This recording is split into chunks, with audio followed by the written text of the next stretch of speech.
தருமபுரி சட்டமன்ற தொகுதி உட்பட்ட அனைத்து வாக்காளர் பெருமக்கள், பொதுமக்கள் அனைவருக்கும் என்னுடைய பணிவான வணக்கத்தை தெரிவித்துக் கொள்கிறேன். கடந்த 2021ஆம் ஆண்டு தேசிய ஜனநாயக கூட்டணி வேட்பாளராக பாட்டாளி மக்கள் வேட்பாளர் போட்டியிட்டு வெற்றி பெற்ற நான், கடந்த 5 ஆண்டுகளாக தருமபுரி சட்டமன்ற தொகுதி உட்பட்ட அனைத்து பகுதி மக்களுக்கும், அனைத்து பகுதி கிராம பகுதி மற்றும் நகரத்தில் உள்ள பல்வேறு மக்களுடைய பிரச்சனைகளாகட்டும், நீண்ட நாள் முடியாத பிரச்சனைகளும் முடிந்த அளவு சட்டமன்றத்தில் பேசி போராடி நான் பெற்றுக் கொடுத்திருக்கிறேன்.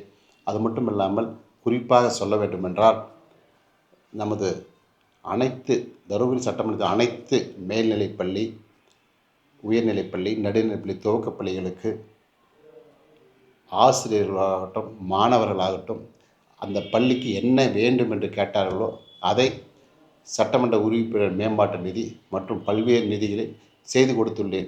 எனக்கு ரொம்ப மனசு திருப்தி எதென்றால், பள்ளிக்கூடங்களுக்கு கல்வி அதற்காக செய்தது மன திருப்தி.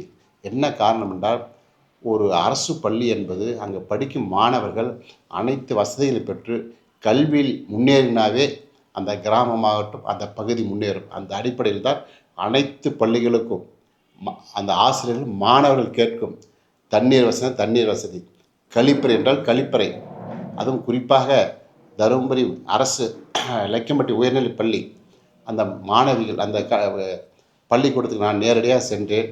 அப்பொழுது அந்த 10ஆம் வகுப்பு படிக்கும் மாணவிகள் சொன்னார்கள், உங்களுக்கு என்ன வேண்டும் என்று. சார், எங்களுக்கு பாத்ரூம் சரியில்லைன்னு சொன்னாங்க. உடனடியாக அந்த நேரடியாக பாத்ரூமை சென்று பார்த்தேன். உள்ளே நுழைவதற்கு கூட முடியாது, அவ்வளவு மோசமாக இருந்தது. உடனடியாக நானே களத்தில் இறங்கி பெனாயில், ப்ளீச்சிங் பவுடர் எல்லாம் வாங்கிட்டு வர சொல்லி என் உதவியாளர்களிடம் சுத்தம் செய்து, அன்றே மாவட்ட ஆட்சியருக்கு சட்டமன்ற உறுப்பினர் மேம்பாட்டுக்கு ஒரு டாய்லெட் வேண்டும் என்று 8.5 லட்ச ரூபா ஒதுக்கி கட்டி அந்த பள்ளிக்கூடம் திறப்புலா செய்துள்ளேன். அதுபோல் பல்வேறு பள்ளிகளுக்கு ஆய்வக உபகரணங்களாகட்டும், பேப்பர் பிளாக் ஆகட்டும், என்ன வேண்டுமென செய்து கொடுத்தேன். அது மட்டும் இல்லாமல் கிராம பகுதியில் பல்வேறு பகுதியில் குடிநீர் பிரச்சனையாகட்டும், தெரு லைட்டு, சாலை வசதிகள், புதிய சாலை வசதிகள் இதெல்லாம் நிறைவேற்றி கொடுக்கிறேன். அதுவும் மாநில ஊராட்சியில் கம்பம்பட்டி ஊராட்சி 2 ஊராட்சிகளும் இருக்கிறது. கம்பம்பட்டி ஊராட்சி மக்கள் முழுமையாக தருமபுரி மாவட்டத்துக்கு வர வேண்டும் என்றால், அவர்கள் நல்லம்பள்ளி தாலுகா ஆஃபீஸ் ஆகட்டும், நல்லம்பள்ளி ஊராட்சி ஒன்றியத்துக்கு வர வேண்டும் என்றால், கம்பம்பட்டியிலிருந்து நேராக வெள்ளாறு சென்று தொப்பூர் ஒன்று ஒரு 50 கிலோமீட்டர் 60 கிலோமீட்டர் வளர்ச்சி தான் இந்த மக்களுக்கு இந்த பகுதிக்கு வர வேண்டும். தருமபுரி மாவட்டத்தில் பிரிக்கப்பட்டு அவர்கள் சேலம் மாவட்டத்தில் இணைக்கப்பட்டுள்ளார்கள். அவர்கள் போக்குவரத்து வசதிக்காக கடந்த 50 ஆண்டு காலமாக அந்த மக்களுடைய நீண்ட நாள் பிரச்சனையான மலையூர் காட்டிலிருந்து பரிகம் கோணைங்காடு வரை அந்த மலைப்பகுதியில் புதிய தார் சாலை அமைக்க வேண்டும், புதிய சாலை அமைத்தால் வருவதற்கு வசதியாகும் என்று கேட்டுக்கொண்டார்கள். அதை நான் தொடர்ந்து பல்வேறு 5 ஆண்டுகளாக தொடர்ந்து வலியுறுத்தி சட்டமன்றத்தில் பேசினேன். அது மட்டும் இல்லாமல் தினந்தோறும் சென்னை சென்றால் ஊரக வளர்ச்சி செயலராகட்டும், வனத்துறையுடைய செயலாளர், வனத்துறை தலைமை பாதுகாவலர், மத்திய அரசாங்கத்துடைய வனக்காவலர் அலுவலகங்களுக்கு நேரடியாக சென்று ஒவ்வொரு நாளும் தொடர்ந்து வலியுறுத்திய அடிப்படையில் இப்பொழுது அந்த சாலை பரிகம் கோணைங்காடு முதல் மலையூர் காடு வரை 3.2 அந்த சாலை வனத்துறையில் முழுமையாக மண் சாலை இப்போ போடப்பட்டுள்ளது. இப்போ விரைவாக பணி நடைபெற்று கொண்டிருக்கிறது. அது எனக்கு ரொம்ப மனசு திருப்தி. ஏனென்றால் தருமபுரி மாவட்டத்திலிருந்து பிரிக்கப்பட்டு 2 ஊராட்சிகள் இருக்கிற தொப்பூர், கம்பம்பட்டி, அது மாதிரி கம்பம்பட்டி ஊராட்சி இப்பொழுது நம்ம மாவட்டத்தோடு இணைக்கப்பட்டுள்ளது. இதுபோல் சாலைகள், அது மட்டும் இல்லாமல் மிட்டார் டெல்லி வளர்ச்சி திண்ணள்ளி பகுதியில் ஒரு பகுதி செல்லும்போது அந்த மக்கள் சொன்னார்கள், மலைவாழ் மக்கள் சாலை வசதி இல்லை, அங்கே குடிநீர் இல்லை, தெரு லைட் இல்லைன்னு சொல்லி ஒரு நாள் சென்று நேரடியாக ஆய்வு செய்து அங்குள்ள மக்களுக்கு சோலார், அங்கே கரண்ட் இல்லாதனால சோலார் மின் விளக்கு அமைச்சேன். குடிநீருக்கு கிலோமீட்டர் கணக்கு போனோம். ஒரு குட்டையில் தான் தண்ணி இருந்தது. அங்கிருந்து மக்கள் சென்று குடிக்கிறதா சோலார் மூலமாகவே ஒரு மினி டேங்க்கு பம்ப் செட் அமைச்சு சோலார் மூலியமாக ஒரு 500 மீட்டர் வரைக்கும் ஒரு மினி டேங்க் அமைச்சு அங்குள்ள மக்களுக்கு குடிநீர் ஏற்பாடு செய்துள்ளேன். அது மட்டும் இல்லாமல் அதேபோல் கோம்பேரி முதல் காளிக்கரை வரை அந்த சாலை அமைப்பதற்கு, வனத்துறை சாலை அமைப்பதற்கு தொடர்ந்து முயற்சி எடுத்து இப்பொழுது எல்லா பணிகளும் முடிக்கப்பட்டு நிதியும் ஒதுக்கப்பட்டு 21 நிதியும் வரப்பட்டுள்ளது. ஆனால் அந்த சாலை அமைப்பதற்கான அனுமதி ஏற்கனவே கொடுக்கப்பட்ட அனுமதியோட கூடுதலாக அந்த வனத்துறை சாலை வேண்டும் என்றதுனால கூடுதலாக நிலம் ஒதுக்கப்பட வேண்டும் என்று திடீர் திட்ட மதிப்பீடு மாறுபட்ட காரணத்தால் அது இப்போ புதுசாக அனுமதிக்கு அளிக்கப்பட்டு அதுவும் மாநில அரசாங்கம் அனுமதி கொடுக்கப்பட்டுள்ளது. மத்திய அரசாங்கம் சென்றுள்ளது. கண்டிப்பாக அது விரைவில் அதுவும் இந்த தேர்தலுக்குள் அனுமதி கிடைத்துவிடும். கண்டிப்பாக பணம் முடித்து அந்த சாலையும் போடப்படும். இதுபோல் நீண்ட நாள் பிரச்சனைக்கு முழுமையாக மன திருப்தியாக எனக்கு இருக்கிறது. ஆனால் இன்னும் வருத்தம் என்றால் இன்னும் முழுமையாக தருமபுரிக்கு தேவையான நாங்கள் தொடர்ந்து நான் வலியுறுத்தி சட்டமன்றத்தில் பேசினேன். என்னவென்றால் தருமபுரி மாவட்ட விவசாய மக்கள் அனைவரும் குடிப்பதற்கு குடிநீரும் வேண்டுமென்றால் அந்த காவிரி உபரி திட்டத்தை நிறைவேற்ற வேண்டும் என்று சட்டமன்றத்தில் மானிய கோரிக்கையில் பேசினேன். முதலமைச்சருடைய பட்ஜெட் அந்த வெட்டு தீர்மானங்கள் பேசினேன். கவன ஈர்ப்பு தீர்மானங்கள் பேசினேன். ஆனால் இதுவரை அது மட்டும் நடைபெறவில்லை. கண்டிப்பாக அந்த திட்டம் நிறைவேறினால் மாவட்ட மக்கள் அனைவருக்கும் குடிநீர் மட்டுமல்ல விவசாயத்துக்கும் அந்த தண்ணீர் பெரிதும் பலனடைக்கும். ஏனென்றால் அருகாமையில் உள்ள சேலம் மாவட்டத்தில் அந்த உபரி நீர் 100 ஏரிகளுக்கு நிரம்பி விவசாயம் செழிப்பாக இருக்கிறது. அதே போல் தருமபுரி வர வேண்டும் என்று தான் தொடர் முயற்சி. இன்னும் முடியவில்லை. கண்டிப்பாக எங்களுடைய மருத்துவர் பாட்டாளி மக்கள் தலைவர் மருத்துவர் அன்புமணி ராமதாஸ் தலைமையில் நாங்கள் போராடியாவது பல்வேறு அரசியல் வாய்ப்பு கிடைக்கும் பொழுது கண்டிப்பாக அந்த திட்டத்தை மருத்துவர் சின்னையா அவர்கள் நிறைவேற்றி தருவார் என்ற நம்பிக்கையோடு நாங்கள் தொடர்ந்து வலியுறுத்துவோம். அது மட்டுமல்லாமல் இங்குள்ள மாவட்ட மக்களுடைய வேலைவாய்ப்பின்மை காரணமாக தருமபுரி சட்டமன்ற உறுப்பினர் அலுவலகத்தில் மாதம் தனியார் துறை மூலம் வேலைவாய்ப்பு முகாம் நடத்தி இதுவரை ஒரு 1500 மாணவர்கள் இளைஞர்கள் அந்த தனியார் தொலைக்காட்சி டாடா கம்பெனிக்கு அனுப்பப்பட்டுள்ளது. அது மனசு திருப்தி. அது மட்டும் இல்லாமல் விரைவாக தருமபுரியில் அந்த 1700 ஏக்கர் கையகப்படுத்த அந்த நிலத்தில் சிப்காட் அமைவதற்கு சட்டமன்றத்தில் முதல் கோரிக்கை வைத்தும்போது 2021ஆம் ஆண்டு அன்றைய தொழில்துறை அமைச்சர் மரியாதைக்குரிய மாண்புமிகு தங்கம் தென்னரசு அவர் விரைவாக நிதி ஒதுக்கிறேன்னு சொல்லி ஃபஸ்ட்டு ஒரு 2 கிலோமீட்டர் சாலை அமைத்தார், அப்ரோச் ரோடு. பிறகு தொடர்ந்து அவர் நிதியமைச்சர் வந்தார். நிதியமைச்சர் வரும்போது சட்டமன்றத்தில் பேசினார், மாண்புமிகு அமைச்சர் அவர்களே, நீங்கள் தொழில்துறை அமைச்சராக ஒதுக்குறீங்க, இப்போ நிதித்துறை அமைச்சராக இருக்கிறீங்க, நிதி கொஞ்சம் கூடுதலாக ஒதுக்கினீங்கன்னா அந்த அடிப்படை கட்டமைப்புகள் வேலை செய்யப்படும் என்று உடனே சிப்காட் ஒதுக்கலாம்னு சொல்லி கடைசி இப்போ தான் ஒரு 100 கோடி ரூபா ஒதுக்கியிருக்காங்க. இது போதாத நிதி. இப்பொழுது வேலை நடைபெறுகிறது. விரைவாக அந்த பணி முடிவுபட்டு கண்டிப்பாக தொழிற்சாலைகள் பெரிய தொழிற்சாலை அமைப்பதற்கு எங்களுடைய தலைவர் மருத்துவர் அன்புமணி மூலமாக மத்திய அரசாங்கம் வலியுறுத்தி பேசுவோம் என தெரிவித்துக் கொண்டு, அது மட்டும் இல்லாமல் பல்வேறு மக்களுடைய பிரச்சனைகள் என்ன தேவையோ அதுதான் சட்டமன்றம் நிரூபித்தன. அது உதாரணத்துக்கு நான் தருமபுரி அரசு போக்குவரத்து பணிமனைக்கு சென்றேன். ஒரு நாள் ஆய்வு செய்யும் பொழுது அந்த கழிப்பறை சென்று பார்க்கும் பொழுது கழிப்பறை உள்ளவே நுழைய முடியலை.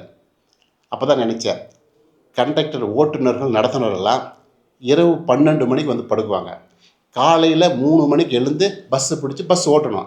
அப்படி இருக்கும் பொழுது அந்த ஓட்டுநர்கள் நடத்துனர்கள் அந்த கழிப்பறை முழுமையாக இருந்தால் தான் கழிப்பறை போயிட்டு குளிச்சுட்டு வண்டி ஓட்ட முடியும். அதே மோசமாக இருக்கும்போது எப்படி ஓட்டுவாங்க? அவர்களுடைய நலன் கருதி அன்றே 20 லட்ச ரூபா திட்டம் சட்டமன்ற உறுப்பினர் 20 லட்ச ரூபா கொடுத்து ஒரு அருமையான டாய்லெட்டு அந்த ஓட்டுநர் நடத்துனர்கள் கட்டி கொடுத்துள்ளேன்.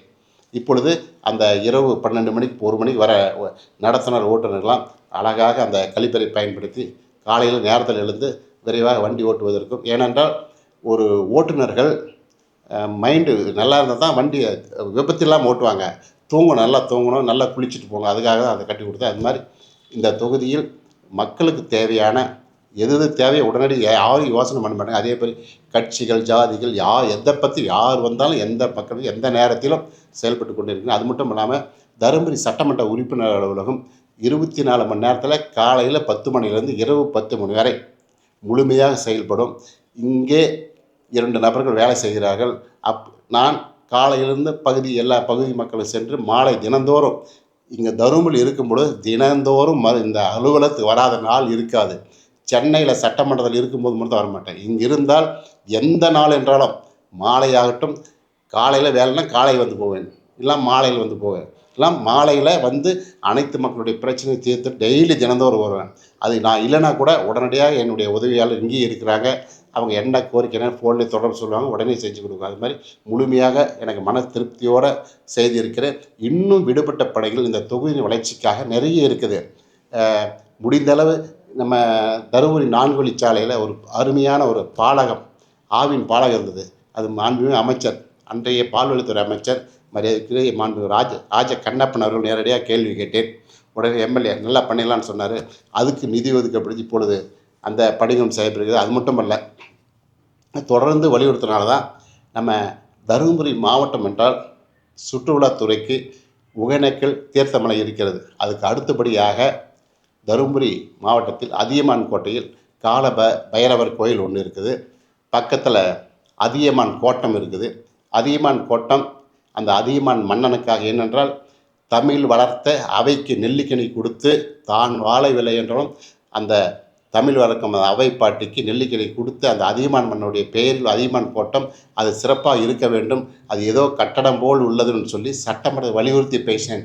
அன்றைய அமைச்சர், செய்தி மக்கள் தொடர்புத்துறை அமைச்சர் மாண்புமிகு தங்கம் வெள்ளக்கோவில் சாமிநாதன் அவர்கள் பரிசீலனை செய்யப்படும், சாத்திய கூறுகள் இல்லைன்னு சொன்னார். பரிசீலனை செய்யப்படும் சொன்னார். அப்புறம் மீண்டும் நான் பேசினேன், அமைச்சர் அவர்களே, அதியமான் கோட்டம் ஒரு வரலாற்று, அந்த தருமபுரி ஆண்ட மன்னனுடைய வரலாற்று அந்த மண்டபத்தை ஏதோ வந்து பார்க்கிறவர்கள் 4 ஒரு திருமண மண்டபத்தை போல் பார்க்கக்கூடாது. ஒளி காட்சி அமைக்கப்பட வேண்டும், முழுமையாக பராமரிக்க வேண்டும்னு சொல்லி கேட்டேன். உடனடியாக 1 கோடி ரூபா நிதி ஒதுக்கப்பட்டு அந்த அதியமான் கோட்டம் புனரமைக்கப்பட்டது. அதுக்கு சட்டமன்றத்தில் பேசிய உண்மையிலே எனக்கு மனசு திருப்தி. அது மட்டும் இல்லாமல் அதே அன்றே இன்னொரு நம்ம தருமபுரியினுடைய ஒரு வாடகை கட்டிடத்தில் அருங்காட்சியகம், அன்றைய ஓய்வு பெற்ற ஆசிரியர்கள் மற்றும் ஆசிரியர் பெருமக்கள் ஆரம்பிக்கப்பட்டுள்ளது. அது யாரும் செல்வதில்லை, மாணவர்கள். ஏன்னா ஒரு அருங்காட்சியகம் அப்படியே பாலடைஞ்சு இருந்தது, போடப்பட்டுள்ளது. ஒரு நாள் பார்வையிட்டுட்டு வந்து பேசினேன், மாண்புமிகு அமைச்சரை அவர்களே, அருங்காட்சியகம் இருக்குது, அருங்காட்சியகம் வேண்டும் என்று. அவர் உடனடியாக அதற்கும் 2.5 கோடி ஒதுக்கி புதிய அருங்காட்சியகம் கட்டப்பட வேண்டும் என்று ஆணையிட்டார். அதுக்கு நிலம் வேறு எங்கெங்கேயோ தேடி இருந்தாங்க. அந்த சமயம் நான் சொன்னேன், அதியமான் கோட்டை பக்கத்திலே கட்டின நல்லா இருக்குன்னு சொல்லி அன்றைய மாவட்ட ஆட்சியர் மரியாதைக்குரிய திருமதி சாந்தி அவர்களிடம், அதனுடைய துறை செயலாளர் மரியாதைக்குரிய நிதித்துறை செயலாளர் உதயச்சந்திரன் தான் அந்த துறையினுடைய வைக்கிறார். துறை மரியாதைக்குரிய உதயச்சந்திரன் அவர்கள் மாவட்ட ஆட்சியர் நேரடியாக போனில் தகவல் சொல்லி சட்டமன்ற உறுப்பினர் எங்கே சொல்கிறார் அங்கே கட்டுன்னு சொல்லி அந்த படியும் நடைபெறுகிறது. இதுபோல் பல்வேறு மாவட்ட வளர்ச்சிக்காகவும் மக்களுடைய அடிப்படை இதுக்காகவும் நான் முடிந்த அளவு சட்டமன்றத்தில் பேசியும் அதிகாரிகளிடம் பேசியும் போராடியும் பெற்றுக் கொடுத்துள்ளேன். இன்னும் நிறைய இந்த மக்களுக்கும் தொகுதிக்கும் செய்ய வேண்டும். அந்த அடிப்படையில் எங்களுடைய கட்சி தலைவர் மருத்துவர் அன்புமணி ராமதாஸ் இப்பொழுது நாடாளுமன்ற மாநில உறுப்பினர் தேர்தலுக்கு அவருக்கும் என்னுடைய வாழ்த்துக்களை தெரிவித்துக் கொண்டு, அவருடைய நிதியிலும் நிறைய நிறைவேற்றப்படும். அது மட்டும் இல்லாமல் பல்வேறு மத்திய அரசாங்கத்தினுடைய நிதி எங்களுடைய தலைவர் அன்புமணி ராமதாஸ் மூலமாக நேரடியாக அந்த துறை அமைச்சர்கள் சென்று நேரடியாக பார்த்து மனு கொடுத்து நிறைவேற்றப்பட்டுள்ளேன். அதுவும் குறிப்பாக சொல்ல வேண்டுமென்றால், தினந்தோறும் விபத்து ஏற்படும் இந்த தொப்பூர் 4 வழிச்சாலை டெய்லி தினந்தோறும் விபத்து ஏற்பட்டுச்சு. எங்களுடைய கட்சி சார்ந்த நாங்கள் 3 சட்டமன்ற உறுப்பினர்களும் டெல்லி சென்று எங்களுடைய மருத்துவர் அன்புமணி ராமதாஸ் ஆலோசனை பெறி அன்றைய மத்திய தரவழி போக்குவரத்து அமைச்சர் மரியாதைக்கு மாண்பு நிதின் கட்கரி அவர்கள் நேரில் சென்று மனு கொடுக்கப்பட்டு பேசினோம். மனு வாங்கி முழுமையாக அந்த துறை சென்னை ஆர்ஜிஎம் அவர்கள் மற்றும் அனைவரும் அழைத்து பேசி இந்த திட்டத்தினுடைய விரிவாக கேட்டறிந்தார். உடனடியாக ஒரு 6 மாதத்திற்குள் நிதி ஒதுக்கீடு செஞ்சு கண்டிப்பாக நாங்கள் அதை செய்து கொடுப்போம் என்று உங்கள் தலைவர் அன்புமணியிடம் சொல்லிவிடுங்கள் என்று எங்களிடம் கூறினார். அதன் அடிப்படையில் 6 மாதத்தில் திட்டம் ஒதுக்கப்பட்டுள்ளது. இப்போது பணி நடைபெற விரைவாக. அதற்கு பிறகும் சென்று மாண்புமிகு அமைச்சர் நிதின் கட்கரி அவர்கள், எங்களுடைய தலைவர் பாட்டாளி மக்கள் தலைவர் மருத்துவர் அன்புமணி ராமதாஸுடன் நேரடியாக நாங்கள் சென்றோம். 3 சட்டமன்ற உறுப்பினர்களும் பார்த்து அமைச்சருக்கும் ரொம்ப நன்றிங்க, தொப்பூர் கணவாய் அந்த பாலம் விரைவாக செயல்பட இன்னும் விரைவுபடுத்த வேண்டும் என்று கேட்டுக்கொண்டேன். அது மட்டுமல்லாமல் தொப்பூரிலிருந்து தருமபுரி பழைய தருமபுரி வரை உள்ள அந்த 4 வழிச்சாலையில் இடையில் ஆங்காங்கே சர்வீஸ் ரோடு இல்லாமல் மெயின் ரோட்டில் வந்து நிறைய விபத்து ஏற்படும் சொல்லி ஒரு 5 இடங்களில் விபத்து சர்வீஸ் சாலைகள் வேண்டும் என்று மனு கொடுத்தேன். அதேபோல் பாலம் வேண்டும் என்று மனு கொடுத்துள்ளேன். அதையும் உடனடியாக நிறைவேற்றுவதாக எங்களிடம் கூறினார். நாங்கள் டெல்லியிலிருந்து தருமபுரி வந்த ஒரு 10 நாட்களுக்குள் மாண்புமிகு அமைச்சர் அவர்கள் எனக்கு தனியாக கடிதம் வந்தது. அந்த கடிதத்தில் இந்த திட்ட மதிப்பீடு தயாரிக்கப்பட்டு இந்த சர்வீஸ் சாலை மற்றும் பாலங்கள் விரைவாக போடப்படும் என்று சொன்னார்கள். இப்பொழுது அந்த 5 இடங்களில் சர்வீஸ் சாலை போடுறாங்க. இது மாதிரி எனக்கு ரொம்ப மனசு திருப்தி. அது மட்டும் இல்லாமல் மாண்புமிகு செய்தி மக்கள் தொடர்புத்துறை அமைச்சர் மத்திய அமைச்சரிடம் நேரடியாக சென்று அதியமான் கோட்டத்தில் ஒரு வானொலி நிலையம் 102.5 என்ற வானொலி நிலையம் செயல்பட்டு வருகிறது. அந்த வானொலி நிலையம் தமிழ்நாட்டில் இன்றைக்கு 2வது இடத்தில் லாபம் பங்கீட்டில் 2வது இடத்தில் இருக்கிறது. அந்த 102.5 அதியமான் கோட்டை வானொலி நிலையம் இன்னும் மக்கள் மத்தியிலே நிறைய மாவட்டங்கள் எடுக்க வேண்டும் என்று சொன்னார்கள். அதன் அடிப்படையில் ஒரு ஏற்காட்டில் ஒரு டவர் போட வேண்டும் என்று நான் ஒரு கடிதம் எழுதி முழுமையாக அதனுடைய மக்களுக்கு இவ்வளோ போய் சேரணும்னு சொல்லி அந்த மாண்புமிகு அமைச்சர் அவர்களிடம் கடிதம் கொடுத்தேன். உடனடியாக அந்த அமைச்சர் வாங்க வணக்கம்னு சொல்லி எங்கள் மனைவி வாங்கி பரிசீலனை பார்த்து இப்போ நிறைவேற்றப்பட்டு இப்பொழுது ஏற்காட்டில் டவர் அமைக்கப்பட்டுள்ளது. அந்த டவர் அமைக்கிறதுனால இப்பொழுது 24 மணி நேரமும் இந்த அதியமான் கோட்டை வானொலி நிலையம் மக்கள் கேட்பதற்கு ஒரு வசதியாக இருக்கிறது. அது மட்டும் இல்லை, பல்வேறு மாவட்டங்கள் தருமபுரி மட்டுமல்ல, கிருஷ்ணகிரி, அரியலூர், பெரம்பலூர், சேலம், நாமக்கல் இந்த பல்வேறு மாவட்டங்களுக்கும் நம்ம தருமபுரி வானொலி நிலையம் மக்கள் செல்வதற்கு ஒரு பெரிய வாய்ப்பு. இந்த அடிப்படையில் மத்திய அரசினுடைய ஒத்துழைப்போடு பல்வேறு திட்டப்பணிகள் நிறைவேற்றப்பட்டு வருகிறது. தருமபுரி சட்டமன்ற தொகுதியில் எப்படி பருகி மலையூர்காடு 50 ஆண்டுகாலம் முடிக்காத பணிகள் இப்பொழுது செய்து முடித்துள்ளோம். அதேபோல் இன்னும் நிறைய பணிகள் மக்களுக்கு தேவையான அடிப்படை வசதிகள் இன்னும் நிறைவேற்றப்பட வேண்டும். அது போன்ற பணிகளை கண்டிப்பாக எங்களுடைய தலைவர் மருத்துவர் அன்புமணி தலைமையில் நாங்கள் தொடர்ந்து போராடி மத்திய அரசாங்கம், மாநில அரசாங்கம் சென்று கண்டிப்பாக மக்கள் பணி செய்வதற்கும் அந்த திட்டங்களை நிறைவேற்றுவதற்கும் தொடர்ந்து பாடுபடுவோம் என்பதை தெரிவித்துக்கொண்டு எங்களுடைய மக்கள் பணி தொடர்ந்து செய்வோம். நன்றி, வணக்கம்.